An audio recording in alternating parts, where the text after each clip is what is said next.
तो तीन युगों से जीवन में कर्म कोई निकालने वाला नहीं है। तुम्हारे ऋषि मुनि योगी महर्षि ब्रह्मचारी अवतारी सत्या ज्ञानी विज्ञानी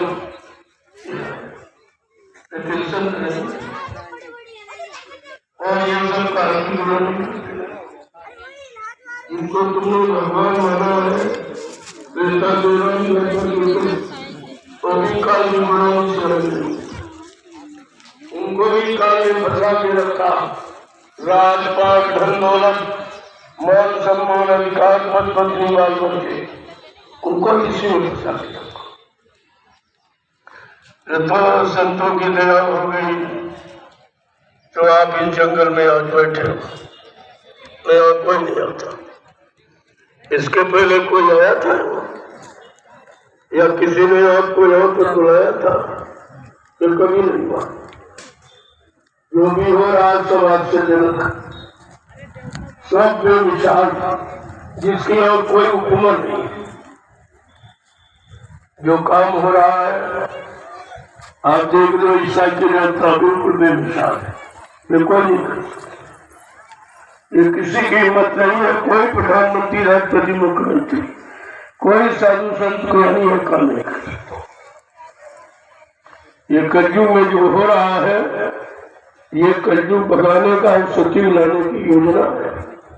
ये उसकी भूमिका है जो किसी की समझ में नहीं आ सकती।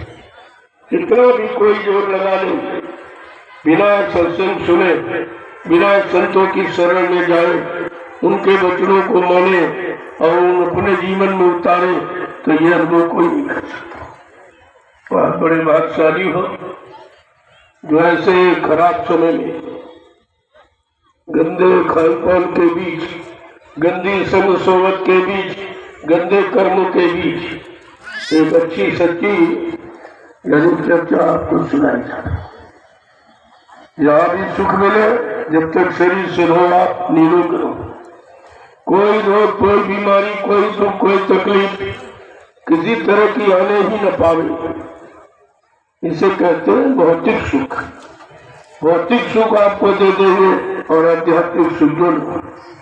वैसे यहाँ कोई भौतिक सुख भी आपको नहीं दे सकता। अध्यात्म की तो चर्चा ही छोड़ दी।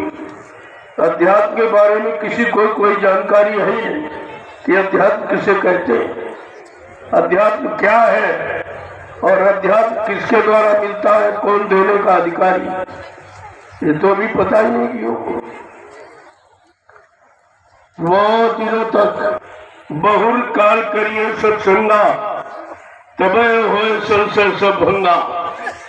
जब बहुत समय तक सत्संग करोगे तो तुम्हारी शंका संदेह भूल ब्रह्म चली जाएगी। करोगे, सुनोगे, पढ़ो पढ़ाओगे नहीं, करोगे। संत मत करनी सिखाता, इसीलिए संत मत में शामिल होना बड़ा कठिन है। क्योंकि यहाँ तीन युगों से सुनाना और बताना और गाना बजाना इसके सिवा कोई करना कराने वाला ही नहीं। न किसी ने किया और न करने का अनुभव जो आपको करनी करा के अनुभव प्राप्त करा दिया। ऐसा कोई, ऐसा सृष्टि में कोई आया ही नहीं। ये सृष्टि के प्रथम महापुरुष जिन्होंने जीवों के लिए एक नया सरल रास्ता निकाला। जिस रास्ते की यहाँ जानकारी किसी को नहीं थी कि जीवात्मा किधर से आई और कैसे यहाँ फंस गई और किसने फंसा लिया, अब कौन इसे निकालेगा, कौन निकाल करके इसको घर पहुंचाएगा, एक अनोखा विषय है। तो आप बड़े भाग्यशाली हो। ये तो तुम्हारे किसी पुण्य कर्म का भाग जाग गया है। ये पुण्य कर्मों से भाग बनता और भाग से महात्माओं की पहचान होती। ये तीन युगों से आपको पूजा पाठ तीर्थ व्रत दान हवन जप यज्ञ गंगा स्नान क्यों कराया जा रहा? इसके करने से भगवान खुदा नहीं मिलता। भगवान के जो मिलाने वाले संत महापुरुष वो आपको मिल जाए। उनके मिलने के लिए कराया जाता है। गोस्वामी महाराज ने क्या लिखा कि पुण्य पुंज बिन मिलई न संता, असंत बिना सूझे नहीं पंथा। बिना पुण्य कर्मों के संत महात्मा नहीं मिलते। बगैर संतों की दया के, कृपा के इन जीवात्माओं का उद्धार नहीं होता। ये दोनों चीजें, इसलिए आपको तीन युगों से, सतयुग, त्रेता, द्वापर, आपको पूजा पाठ, तीर्थ व्रत, दान, हवन, जप, गंगा स्नान सिखाया कराया जाता था। इससे आपका मन शुद्ध रहे और तन शुद्ध रहे और इंद्रिया शुद्ध रहे, खान पान शुद्ध रहे, संग सोबत शुद्ध रहे और कर्म शुद्ध रहे, तो तुम संतों को पहचान लोगे। संत महात्माओं के पहचानने के लिए, और फिर भी आप खराब हो गए। तीन युगों की मेहनत आपने खराब कर दी, क्योंकि तुम्हें यही नहीं मालूम पुण्य और पाप का मेल नहीं है। तुम पुण्य भी करते हो, पाप भी करते हो, पूजा भी करते हो, शराब भी पीते हो, मांस भी खाते हो, अंडे भी खाते हो। क्या है ये? कौन सी पूजा है? तभी तुमको पूजा का आज तक लाभ नहीं मिला। कोई पंडा पुजारी बता दे कि उसे पूजा का लाभ मिला, या जिनकी पूजा की कोई देवी, कोई देवता, कोई भगवान आपको मिले आज तक? क्योंकि ये मिलने का रास्ता नहीं है। वो तो रास्ता आपको किसी ने बताया नहीं, और रास्ते की जानकारी आप किसी को नहीं, वो तो संतों को जानकारी। जब संत महात्मा मिलेंगे, आपको नाम की युक्ति देंगे। जब आत्मा से नाम की कमाई करोगे तो आत्मा जगेगी और आत्मा उधर जाएगी, शरीर नहीं जाएगा। शरीर से कितना पुण्य करो, कितना अच्छा करो, लेकिन जला के राख कर दिया जाएगा। अंत में जला दिया जाएगा, गड्ढा खोद के डाल दिया जाएगा, या बालू बांध के फेंक दिया जाएगा। शरीर से कुछ नहीं होगा। इसलिए तुम्हारा विषय तो आत्मा का था, तुम्हें आत्मा की जानकारी करनी चाहिए थी, क्योंकि आत्मा इस शरीर को चला रही है। ये शरीर रोटी सब्जी दाल से नहीं चलता, आत्मा ऊर्जा है। इस शरीर की सच्ची ऊर्जा आत्मा है। आत्मा निकाल दो, भी 1 मिनट में मुर्दा हो जाओगे। तो 1 मिनट ये आत्मा के द्वारा चलता। लेकिन आज तक आपको किसी ने नहीं बताया। तुम समझते थे रोटी है, सब्जी है, दाल है, चावल है, फल है, फूल है, मेवा है, दूध है, घी है, इसे शरीर चलता। जब जीवात्मा निकल जाए फिर इस शरीर में आप ये सामान डालो तो खड़ा होगा ही ना। अरे तो रोज हम लोग कर सकते हो। रोज तुम्हारे परिवार से, गांव से, मोहल्ले से कितने लोग जा रहे हैं। किसी पर आप प्रैक्टिकल कर सकते थे कि अगर ये सामान से ये शरीर चलता है तो शरीर तो अब भी पड़ा, कोई अंग कटा नहीं, लेकिन जीवात्मा निकल गई है, इसलिए शरीर से आप कोई सामान का प्रयोग नहीं कर सकते। जो सामान आपने बनाया, जमीन है, दुकान है, मकान है, और ये पति पत्नी, बाल बच्चे, भाई बहन, बिरादर और रुपया और पैसा, धन दौलत जो इकट्ठा किया, जीवात्मा निकल जाने के बाद फिर शरीर से आप इसका प्रयोग नहीं कर सकते। ये तुम्हारे काम नहीं आ सकता। और यही महात्मा आपको समझाते हैं। इसके चक्कर में तुमने पूरा जीवन बर्बाद कर दिया, और ये भी तुम्हारे हाथ नहीं लगा। जब यहाँ से जाओगे तो नंगे भेज जाओगे, कपड़ा भी नहीं रखा जाएगा, वो भी उतार दिया जाएगा। कोई सामान लेके नहीं जा सकते, रुपया, पैसा, सोना, चांदी, और कोई रिश्ते नाते, कोई पत्नी, बाल बच्चे, आप किसी को साथ संग नहीं ले जा सकते, क्योंकि आप माँ के गर्भ से नंगे और अकेले आए थे। ये आने की स्थिति है और यही जाने की स्थिति। नंगे अकेले जाओगे, यही संत महात्मा आपको बताने आए। तुम्हारी स्थिति पहले आने की समझो, तो आए तो कुछ लेके आए थे, कोई जमीन लेके, कोई मकान लेके, कोई पति पत्नी, बाल बच्चे लेके, या कोई नौकरी धंधा लेके, या कोई जात बिरादरी धर्म लेके आप आए थे। बिल्कुल नंगे के लिए कुछ नहीं। जो कुछ मिला है ये काल भगवान ने आपको यहाँ पर दिया। तुम समझे कि हमारी उसने व्यवस्था की और उसने आपको फंसाने का काम किया। ऐसे आप फंसते नहीं। जब उसने नंगा देखा तो कपड़ा दे दिया, रहने के लिए मकान झोपड़ी आपको दे दी, सहयोग के लिए पद पत्नी बाल बच्चे जोड़ दिए। ये सब तुम्हारे साथ जबरदस्ती जोड़ा गया, इसलिए कि हमारे देश से ये रहेगा कैसे। जब इसको सामान दे देंगे और ये सब, तो इसका ये प्रयोग करेगा, फिर प्रयोग करेगा, उसी प्रयोग करने का कर्म कर्जा बन जाएगा। फिर कर्म कर्जा चुकाने के लिए ये 4,84 लाख नर की योनियों में बार बार जन्म लेगा, यहाँ से कभी निकल ही नहीं पाएगा। देखो तुम्हारे साथ क्या किया गया, जिसको तुम समझते हो हमारी व्यवस्था हो रही है, ये व्यवस्था तुम्हारी नहीं, ये व्यवस्था उसकी फंसाने की। जिसको तुम कहते हो रोटी है, कपड़ा है, मकान है, रुपया है, पैसा है, पति पत्नी है, बाल बच्चे है, नौकरी है, धंधा व्यापार, ये सब काल के फंसाने का सामान है। इसी सामान में उसने आपको फंसाया और फिर इसी में फंसकर कभी आपने अच्छा किया, कभी बुरा किया, कभी पाप किया, कभी पुण्य किया, कभी सुख किया, कभी अशुभ किया। इसी पाप पुण्य की बेड़ी में उसने आपको फंस लिया। अब इस बेड़ी से निकलना बड़ा मुश्किल है। जब ऋषि मुनि नहीं निकल पाए, जो हजारों वर्ष जंगलों में तपस्या करते हैं, हजारों वर्ष जंगलों में तपस्या की, शरीर को सुखा दिया, हड्डियों को गला दिया और भोगों से बहुत दूर रहे, लेकिन वो भी बेचारे नहीं जाते। क्यों? कोई बताने वाला नहीं था, कोई नाम की युक्ति देने वाला नहीं था, जीवात्माओं को जगाने वाला नहीं था, परमात्मा से मिलाने वाला, घर पहुंचाने वाला था ही नहीं। तो ये जाते कैसे? देखिए किस तरह से आप फंसे पड़े हो और आज भी उसी जाल में फंसे हो। कोई निकलने का प्रयास नहीं करता, बल्कि हमारे यहाँ के हुई फंसने का सामान बनते। बेटा दे दीजिए, बेटी दे दीजिए, शादी ब्याह करा दीजिए, धंधा चला दीजिए, नौकरी दे दीजिए। ये क्या मानते हो? ये तुम्हारा सामान नहीं है, तुम दूसरे का सामान मानते हो और दूसरे के सामान को मानकर फिर उसी में फंस जाओगे और अपना सामान भूल जाओगे। ये तुम्हारा सामान क्या? संत महापुरुष यही सब बताने के लिए आते हैं और उनके बताने का माध्यम आधार है सत्संग। सत्संग के द्वारा जिस दिन तुम सत्य का संग कर लोगे, ये झूठ है, छल है, कपट है, हिंसा, ये मार काट सब हो जाएंगे।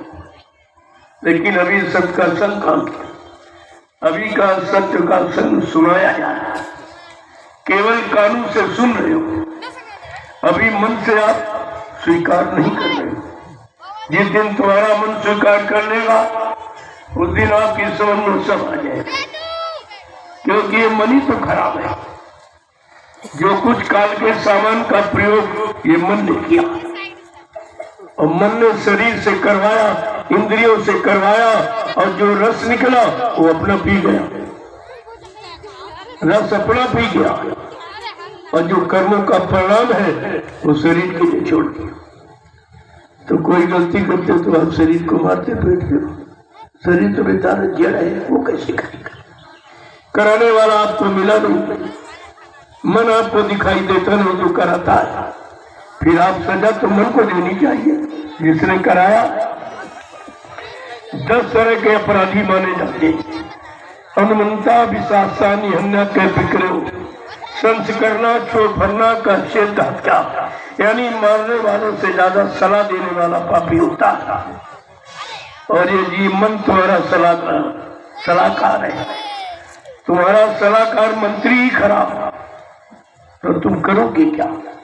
जो मंत्री सलाह दे रहा वही आप करते हो, वही पाप है, पुण्य है, ये चोरी है, कत्ल है, हिंसा है, मारकाट है, व्यभिचार, कुचार है, छल है, कपट है, बेईमानी, यही कराता है, इसी की सलाह दे रहा।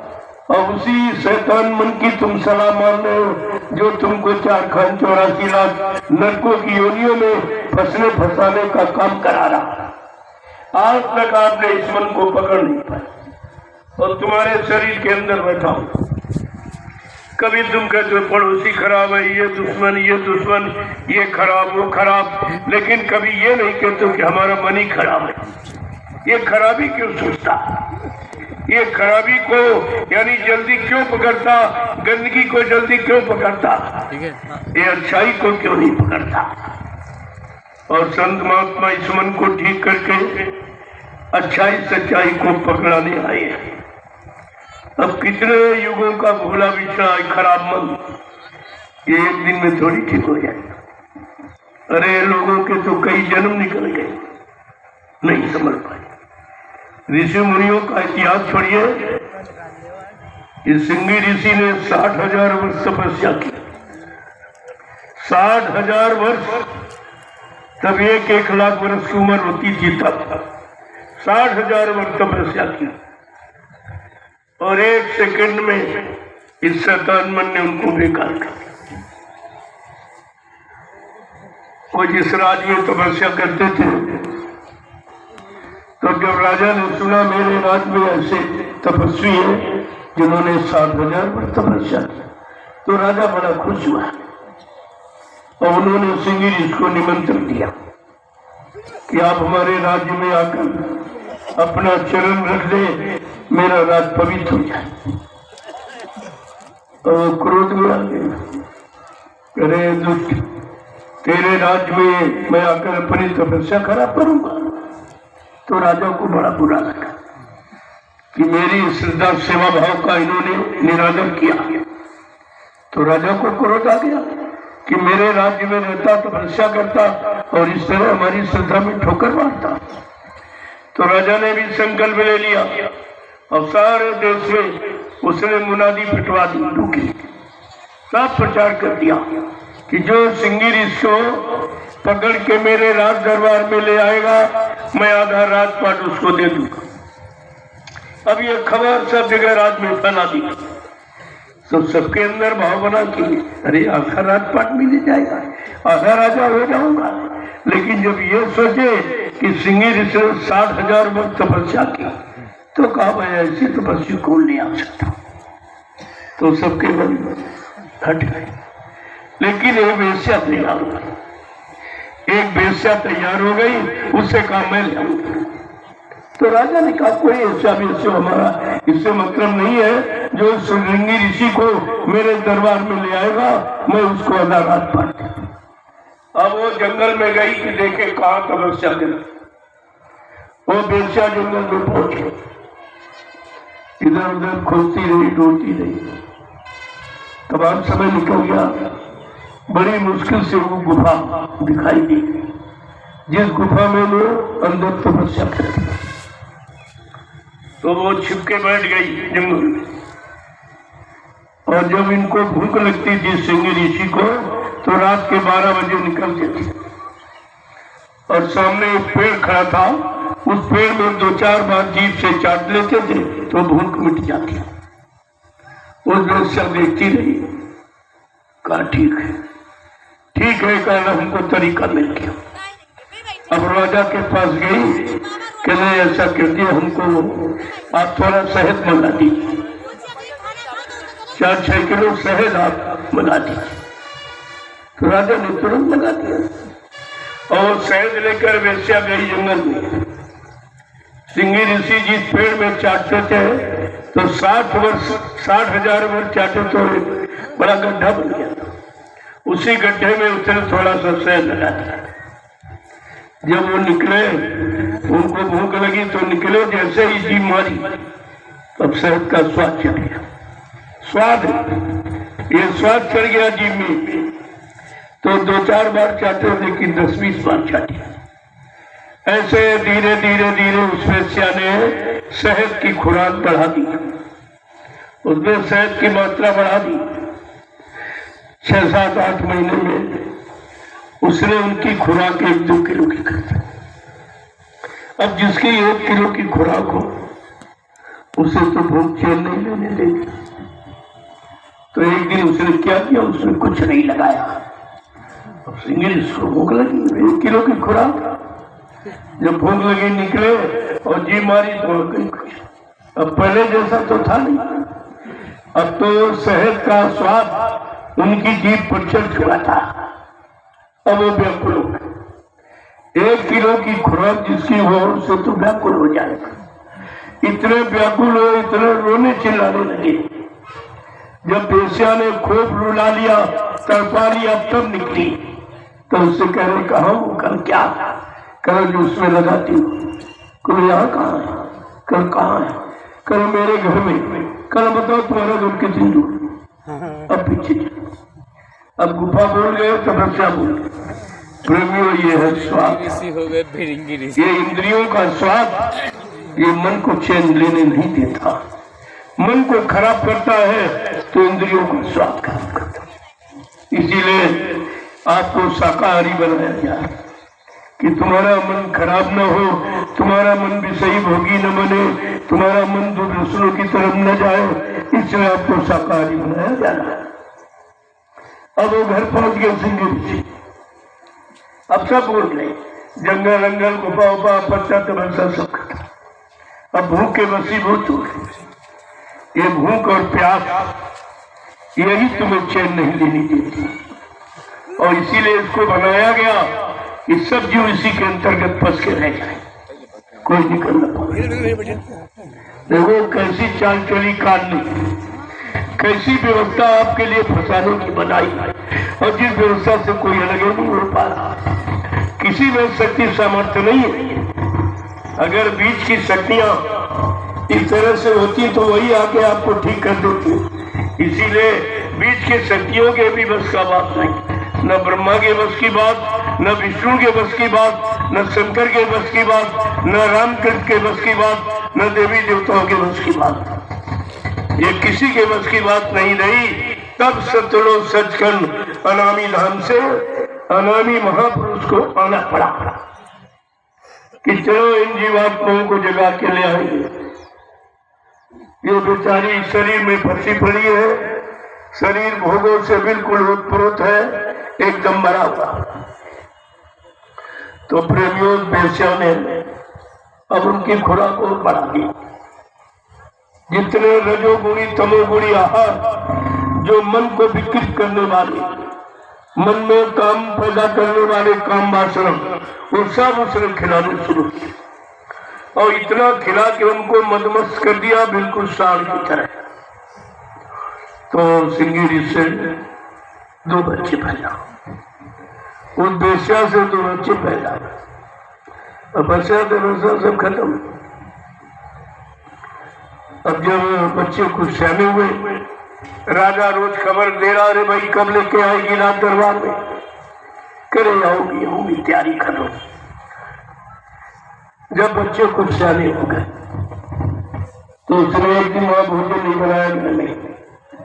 अब सिंगिरी से तो बेचैन है, 2-4 किलो की खुराक।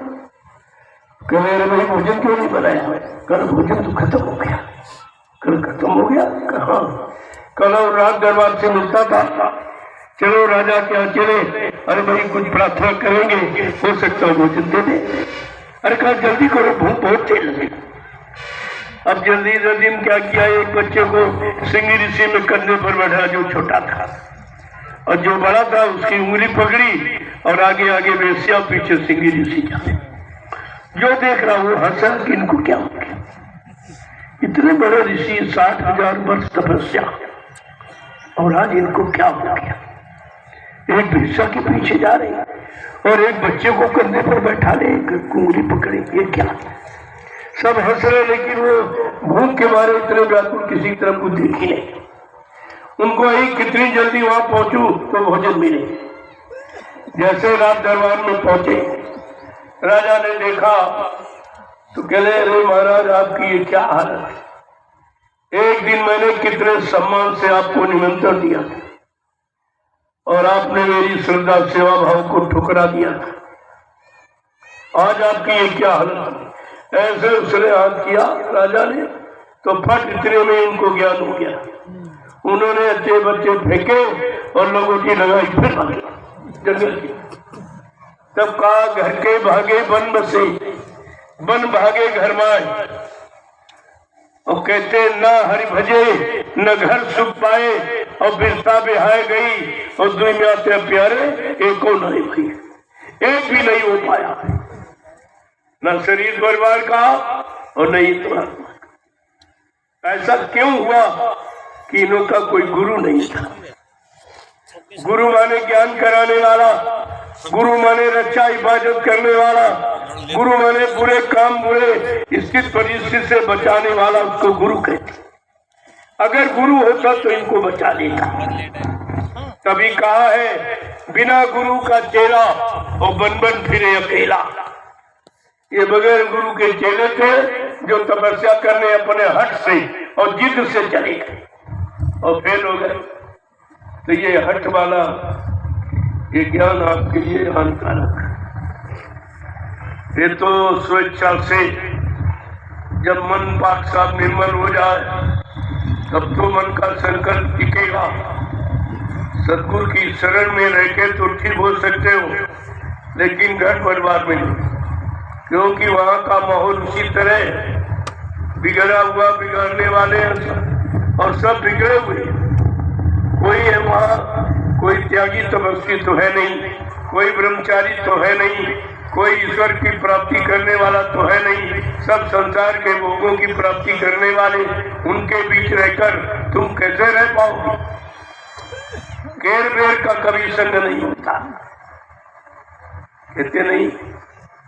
कहो रहीम कैसे निभाए केर बेर को संग, वो दौलत रस अपने उनके फाटक संग। वो तो भोगों की मस्ती में, विकारों की मस्ती में, काम क्रोध लोभ मोह अहंकार की मस्ती में झूम रही, लेकिन तुम्हारा क्या होगा? तुम्हारे तो चिथड़े उड़ जाएंगे। उनके साथ अगर फंस गए, उनकी बात मान ली तो तुम्हारी तो दुर्दशा हो जाए। इसलिए संतों ने कलयुग में आश्रमों का निर्माण किया। पहले युग में मंदिर बनाए, मस्जिद बनाए, गिरजाघर गुरुद्वारे सब पहले ऐसे बनवाया खड़ा, जिसे मंदिर मस्जिद कहते। उसमें एक दो आदमी रहते, फिर उन्होंने नहीं, उतने पैसे में ऐसा बना दो, ऐसा आश्रम ऐसा, तो हजारों लोग रहेंगे। कितनी अच्छी व्यवस्था ये आश्रमों की। आश्रम यानी अपना श्रम, अपने परिश्रम से, अपने योगदान से जिस चीज का निर्माण होता है उसमें आपका यानी नैतिक यानी अधिकार हो जाता है और आपकी उन्नति उत्थान प्रगति मन की हो सकती है। और ये मन कहीं ठीक नहीं, किसी के बनाए व्यवस्था में चले जाओ तो कहीं नहीं, न तीरथ में न मूरत में, कहीं नहीं। इसलिए आश्रम प्रेमियों के आर्थिक श्रम से तैयार कराया जाता है। उनका शारीरिक श्रम लगा है, उनका यानी कमाई का धन लगा हुआ, उनका तन मन सब लगा हुआ। इसलिए कलयुग में आश्रमों से ही जीवन होगा और कहीं से। इसीलिए तो आपको आश्रम की बात बताई जाती है। और आपको पता किसी तरह से तुम्हारा एक काम बन जाए, तुम्हारे अंदर परमार्थी भाव बने, परमार्थी भाव जगे, परमार्थ की तरफ आप बढ़े, तब तो संभव है कि कलयुग में भी आपका काम हो सकता है। जब सतयुग त्रेता द्वापर अच्छे युग थे तब तो किसी का हुआ नहीं, न ऋषियों का, न मुनियों का, न योगियों का, न महर्षियों का, न ब्रह्मचारियों का, न अवतारी शक्तियों का, न ज्ञानी विज्ञानियों का, किसी का काम, किसी की जीवात्मा नहीं जगी परमात्मा से नहीं। जब इनका काम नहीं है तुम्हारा कैसे हो? तो बहुत खराब। लेकिन नहीं, संतों ने कहा नहीं, कलयुग सम नहीं आन युग, जो नरकर विश्वास कलयुग के समान जीवात्मा के कल्याण का और मन के शुद्धिकरण का दूसरा युग ही नहीं। कब? जब संतों के बच्चों पर विश्वास हो जाए। बात विश्वास की करें, आज विश्वास सबका हट गया, तभी तो सब शरण छोड़ के भाग गई। अगर गुरु पर विश्वास होता तो आप शरण कभी नहीं थे। तुमने विश्वास खत्म कर दिया तो तुरंत कोई इधर भाग गया, कोई इधर भाग गया। और लिखा क्या है? कलयुग समयान युग जो नर कर विश्वास कलयुग के समान अच्छा युग जीवात्मा के कल्याण का कोई नहीं, लेकिन अगर संत महापुरुषों के वचनों पर, उनकी व्यवस्था भूमिका पर तुमको विश्वास हो जाए। बिन विश्वास न कोनो सिद्धि, बिना विश्वास के कोई काम सिद्ध नहीं होता। और आज विश्वास समाप्त, बाप का बेटे पर से, बेटे का बाप पर से विश्वास खत्म, पति का पत्नी, पत्नी का पति पर से विश्वास खत्म, भाई का भाई पर से विश्वास खत्म, राजा का रैयत, रैयत का राजा पर से विश्वास खत्म, गुरु का शिष्य और शिष्य का गुरु पर से विश्वास खत्म। प्रेमियों, जब विश्वास खत्म हो गया तभी ये संकटकालीन स्थिति आपके सामने खड़ी हुई। तमाम तरह के संकट, दुख, तकलीफ, बीमारी, महामारी, लड़ाई झगड़ा, दैवी प्रकोप, दुर्घटनाएं, अकाल मौत, चोरी डकैती, कत्ल, बलात्कार, ये सब आपके साथ क्यों घटित हो रहा कि आपने विश्वास समाप्त कर दिया। अगर संत महापुरुषों पर विश्वास होता तो ये काम तुम्हारा कोई बिगड़ने वाला नहीं, वो काम तुम्हारा सब बना देती।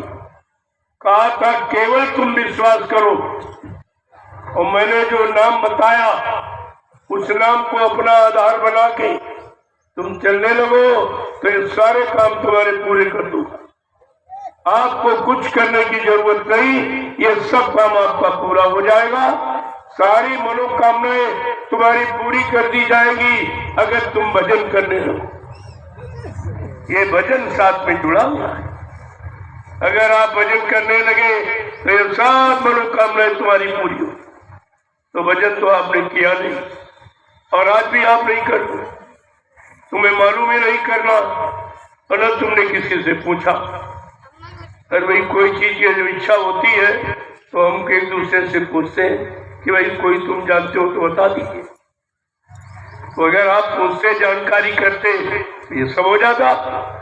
तभी तो कलयुग में कहा, गुरु कोई खोज करो भाई, बिन गुरु राह कोई नहीं पाई। ऐसे समृद्ध सदगुरु की खोज करो जिसने अपनी जीवात्मा को जगा लिया हो, परमात्मा से मिला लिया हो, परमात्मा के दरबार का दरबानी रोज आने जाने वाला हो। वो तुम्हारी जीवात्मा को जगा देगा, परमात्मा से मिला देगा, तुम्हारे पाप कर्मों में माफी भी करा देगा। अगर ऐसे कि आपने खोजी तो तुम खोजना तो जानते नहीं थे, इसलिए बगैर खोजे आपको मिल गए। न तुम ढूंढने गए, न खोजने गए, और न तुमने बुलाया था कि आ जाओ। बगैर बुलाए, बगैर खोजे आपको मिले, और बगैर मांगे आपको नाम की युक्ति दे दी, जो रुपए पैसे धन दौलत सामान से नहीं मिल सकती। ये है अमूलक वस्तु, ये अमूलक वस्तु है। ये रुपए पैसे, सोने चांदी, हीरे जवाहरात इसकी कीमत की बराबरी नहीं कर सकती। ये नाम अमूलक धन है, इसी से जीवात्मा जगती है और परमात्मा से मिलती। क्या रुपए पैसे परमात्मा मिला सकते? इसलिए पहले कीमत समझो नाम की। जो नाम अनामी से मिला दी, जो नाम समृद्ध मालिक से मिला दी, जो परमपिता परमात्मा से मिला दे, उस नाम की यहाँ कीमत है। नाम तो यहाँ बहुत है। गोस्वामी जी महाराज को लिखना पड़ा रामचरित मानस के उत्तरकांड में कि कलयुग का जीव कई नामों से भ्रमित न हो जाए कि उसका काम करने वाला कौन नाम है।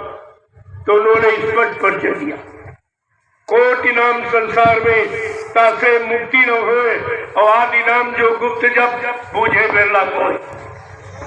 का करोड़ों नाम परमात्मा के प्रचलित, लेकिन उन नामों से तुम्हारा काम नहीं होगा। तुमको अपने समय का नाम चाहिए, क्योंकि स्थित परिस्थिति और काल का प्रभाव पड़ता है। अब वो समय नहीं है जो पहले था। जब हरि नाम आया वो समय अब नहीं है, इसलिए हरि नाम नहीं काम का। तभी तो गोस्वामी जी महाराज ने चारों युगों में नाम की महिमा अलग अलग बताई कि कहीं जीव एक दूसरे युग के नाम में फंस न जाए और अपना समय कहीं बर्बाद न करे। इसलिए आप न फंसे, इसलिए हर युग के नाम की महिमा अलग अलग बताई। जब धरती पर सतयुग था तब यहाँ हरि नाम, तो भगवान का नाम हरि नाम ये योगियों ने जगाया था, क्योंकि सतयुग में सब योगी थे, कोई भोगी नहीं था। सतयुग योगी सब विज्ञानी, करी हर ध्यान करे वो प्राणी, सब योगी थे, सब कृतार्थ थे, कोई भोगी नहीं था। तो उनके लिए हरि नाम आया था। योगियों के लिए, आपके लिए, आप योगी, आप तो भोगी हो, तुम्हारे लिए हरि नाम नहीं काम करेगा। देखो यहाँ योगी बदल गया। जब सतयुग था तब मानव शरीर की उम्र, यही शरीर जो हम आप लिए बैठे, इसकी उम्र 1 लाख वर्ष की, 1 लाख वर्ष की उम्र इसी शरीर। तो ये उम्र कहाँ चली गई? आपने भोगों में खत्म। ये भोगों से उम्र कम होती, तभी तो भोगों से बचने के लिए संत महापुरुषों ने एक संयम शब्द प्रयोग किया कि घर गृहस्थी परिवार बाल बच्चों के बीच पति पत्नी के साथ रहो, लेकिन संयम से। जब संयम नहीं समझ में आया तब उनको खोल के कहना पड़ा, आप ब्रह्मचर्य का पालन करें। महीने में 30 दिन होते, 29 दिन ब्रह्मचर्य का पालन, और एक दिन खराब हो जाए तब भजन पर बैठो, और 29 दिन ब्रह्मचर्य का पालन किया तब बैठो। तुम्हें पता चल जाएगा कि बगैर ब्रह्मचर्य के भजन हो ही नहीं सकता, कोई नहीं कर सकता। बगैर भजन ब्रह्मचर्य के भजन कोई नहीं कर सकता। इसलिए आपको घर गृहस्थी परिवार में रहना है, लेकिन संयम से। देखो माइक नहीं ठीक है, क्या कर रोज देखता हूँ, कुछ काम नहीं,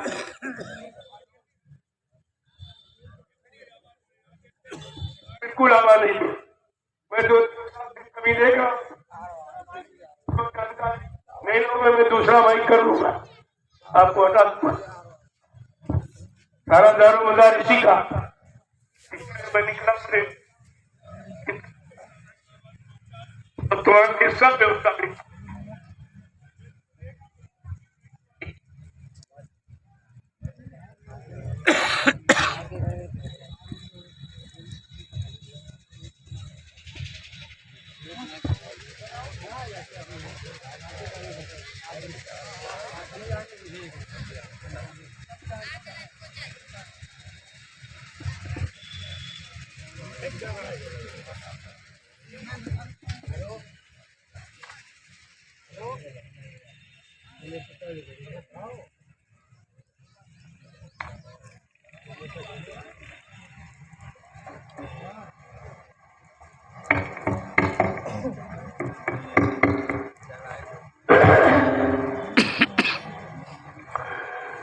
देखो प्रभु, ये सत्संग है, ये कोई कथा वार्ता नहीं कि फिर पढ़ना पढ़ कर फिर सुनाने पढ़ने लगू। ये पढ़ा पढ़ाई सुना सुनाई का विषय नहीं है, ये आत्मज्ञान है।